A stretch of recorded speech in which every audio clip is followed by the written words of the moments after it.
DXDC Radyoman Report. Nagpadayo ng gilusad ng mga inspeksyon sa nagkadaayong mga provincial ug city disaster risk reduction and management offices sa Davao Region. Subay sa nahitabong magnitude 5.9 nga linog.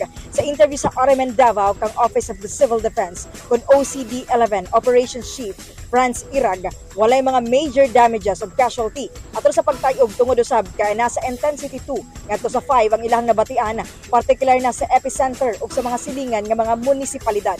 Sigon ni Irag, usa sa mga fault lines sa Davao de Oro ang nilihok hinungdan sa maong linog. Base sa report sa Philippine Institute of Volcanology and Seismology kun PHIVOLCS, gipaigmat ang katawhan sa mga aftershocks. How do you assess LGUs in response to earthquakes mo? In terms sa LGU level, no, fair enough ang preparedness or readiness sa ato mga LGU in terms of mga equipment o kaning nila assets, no, but ang pangutana man guna to diha kung unsa ka preparado ang ato ang community, no. So in any form of mga pagpatigayon, mga disaster preparedness trainings nga ato ang ihatag, particularly at the community level. So crucial ang ilahang active participation sa atong komunidad, no, kay in all type of hazards or incidents na mahitabo, ang una man gyud maapektuhan ang community.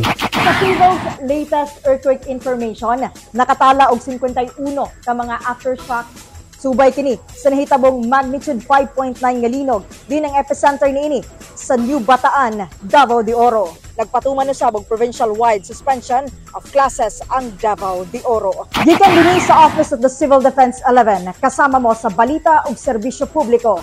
Radyoman Aimee Ginita, Tatak RMN. Tatak RMN.